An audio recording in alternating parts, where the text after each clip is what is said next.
I want to tell you about the night my entire life changed. Not in a dramatic, explosive way.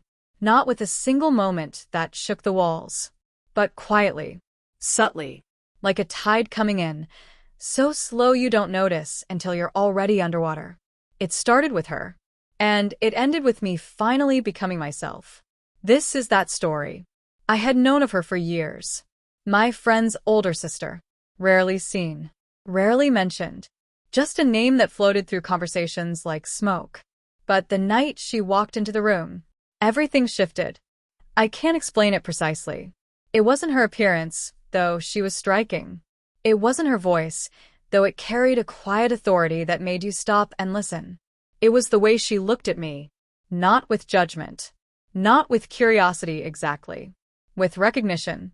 Like she already knew something about me that I hadn't yet figured out about myself. I remember feeling exposed. Like every carefully constructed wall I'd built around myself had suddenly become transparent. And the strangest part? I wasn't afraid. I was relieved. My apartment needed fumigation. A week, maybe more. I needed somewhere to stay. She offered. I said yes, though something in my chest whispered that this was not going to be an ordinary week. From the very first night, she moved through her space with a quiet authority that was impossible to ignore. Adjusting the lighting, rearranging cushions, leaving small notes on the kitchen counter that I read and reread without fully understanding why. She asked me questions about my routines, my habits, the way I saw myself in the world, and I answered. Every single time. More honestly than I had answered anyone in years. Because the way she listened, it wasn't casual. It was precise. Like she was mapping the architecture of who I was, brick by careful brick. And that feeling, strange and electric, stayed with me long after I went to sleep that first night. The second evening, she invited me into the living room, and on the coffee table a box. Simple, unassuming. But the moment I saw it, something inside me tightened. "What's this?" I asked, trying to keep my voice steady. She smiled. That calm, knowing smile that I was already beginning to recognize. "Something I think you need." I lifted the lid. Soft fabrics. Delicate patterns. Colors I had never imagined myself wearing. Things that existed entirely outside the life I had built for myself. I laughed. A nervous, deflecting laugh. "You bought these for me?" "Not bought," she said. "Collected. For when the time is right." And just like that, a door I didn't know existed inside me began to open. The next few hours were unlike anything I had ever experienced. She guided me gently, picking fabrics, placing them against my shoulders, smoothing them into place. Her voice was calm and steady and somehow both soothing and commanding at the same time. At first it felt absurd, like I had wandered into someone else's story by accident. But then I looked in the mirror, and I saw possibilities. Possibilities I had never once allowed myself to imagine. She coached me on posture, on the way a slight tilt of the chin changes everything, on how stillness can be more powerful than movement. And with every quiet instruction, I felt something I can only describe as surrender. Not forced. Not frightening. Chosen. I was choosing to let her guide me. Choosing to let someone else hold the map, for once. Choosing to stop pretending I already knew where I was going. That night, she stepped back and looked at me standing in front of that mirror. "Look at yourself," she said softly. "Truly look." I did. And for the first time, I saw someone I could be. Someone who had been quietly waiting beneath years of self-doubt and performance and expectation. I wasn't just trying on clothes. I was trying on an identity I had never once dared to acknowledge. Each day deepened something. She introduced routines, skincare, small exercises to shift posture, subtle changes in the way I used my voice.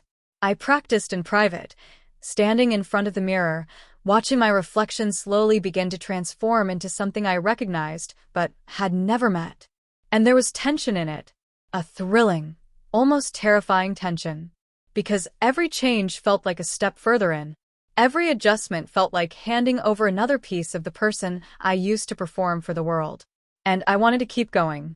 The hardest part wasn't the clothes, wasn't the makeup, wasn't learning to move differently in a body I'd spent years holding rigid.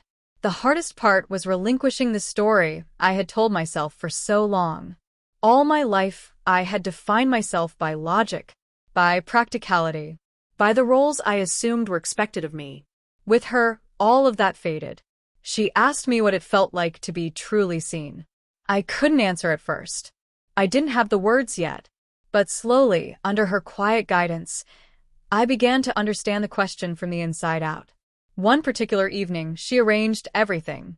The lighting, the music, even the angle of the mirror. She held out a dress that shimmered faintly in the lamplight. Something that felt impossibly feminine, and yet, the moment I saw it, undeniably powerful.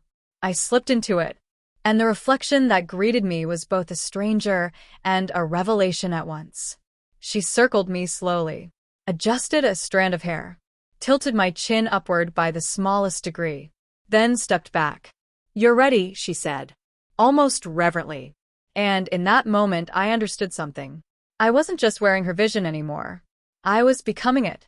And here was the extraordinary thing. It felt more like me than anything I had ever worn before. The first time I walked out of that apartment in her curated outfit, the world felt electric. Every passing glance felt like a test. Every breeze against my skin felt like confirmation that I was no longer who I had been. My heart was pounding. My hands were cold, but my chin was up. And when I returned, she looked at me with that quiet, knowing smile. "See," she said. "You were ready all along." The truth hit me like a wave. This wasn't temporary. This wasn't an experiment with an expiration date. She had gently, precisely, irrevocably changed the course of my life. And I was not resisting. I was running toward it. One afternoon, she brought out a camera. My stomach dropped immediately. "We're documenting your progress," she said simply. I hesitated. Vulnerability flooded through me all at once. She noticed, she always noticed. "It's not for anyone else," she said. "It's for you. So you can see how far you've come." She photographed me carefully, adjusting angles, coaxing expressions from me I didn't know I was capable of making. When we reviewed the images, I barely recognized myself. Not because I looked unrecognizable, but because there was a confidence in those photographs, a poise, a softness and strength woven together in a way I had never once seen in my own reflection. And the most important part wasn't how I looked. It was how I felt. Seen. Validated. Alive. One evening she placed a blank notebook in front of me. "Write a letter," she said, "to your past self, to who you used to be." I stared at the blank page for a long time. Then I began. I wrote about fear, about the years of hiding, about the shame of suppressing something I didn't have words for, about the exhaustion of performing a version of myself that never quite fit. I wrote about the first moment I had felt something shift. I wrote about her, about this week, these impossible, extraordinary days. When I finished, she read it quietly, nodded once. "You see," she said, "you've always been here. You just needed permission to show it." Those words went somewhere deep, because it was true. This had never been about becoming someone new. It had always been about finding the courage to be who I already was. Then came the day that terrified me most. "Tomorrow," she said, "you spend the entire day on your own. No adjustments, no coaching, no safety net, just you." My stomach dropped. The thought of facing the world without her quiet presence guiding me, it felt like stepping off a ledge. "You're ready," she said, and the certainty in her voice was the only thing that kept me from saying no. The next morning I dressed carefully. Every movement felt deliberate, intentional. I stepped outside. At first, the self-consciousness was overwhelming. My voice trembled in conversation. My gestures felt uncertain. I caught myself checking every reflective surface I passed. But then, something shifted. The muscle memory she had built in me slowly took over. The posture, the tilt of the chin, the quiet stillness she had taught me to carry. I stopped checking mirrors. I started just moving through the world. By midday, the panic had transformed into something I had no previous name for. Quiet confidence. Not performed. Not borrowed. Not dependent on her presence. Mine. The world responded differently than I expected. People met my eyes. Conversations flowed. Kindness appeared in unexpected places. And I understood finally completely what she had been teaching me all along. Transformation is not just about how you appear to others. It's about how you inhabit yourself. When I returned home that evening, she was waiting. She studied my face, my posture, the subtle shifts in how I held myself. How did it feel? She asked. I thought about it. Truly thought about it. Terrifying, I said. And amazing. I think I can do this on my own now. Her lips curved into the smallest, warmest smile. Good, she said, because the next step isn't about me guiding you. It's about you trusting yourself, trusting the version of you we uncovered together. And in that moment, I realized something profound. She had never been trying to control me. She had been trying to liberate me. Every instruction, every correction, every quiet evening in front of that mirror, all of it had been leading here. To this. To me, standing in my own life, finally recognizing my own reflection. The last night of that extraordinary chapter, I stood in front of the mirror, fully myself, completely present. No rehearsal, no performance. Just me, the posture, the expression, the voice, the presence. All of it seamlessly, naturally, completely mine. I looked at my reflection and I didn't see questions anymore. I didn't see doubt. I didn't see a stranger. I saw someone who had walked through fear and come out the other side. Someone who had surrendered control not to lose themselves, but to finally find themselves. She joined me, standing quietly beside me, looking at the same reflection. You've become her, she said softly. I smiled, not with hesitation, not with uncertainty, with a quiet, unshakable certainty. Because she was right. I had become her. But more importantly, I had become me. Fully, authentically, irreversibly. And for the first time in my entire life, that was enough. I tell you this story not because transformation looks the same for everyone. It doesn't.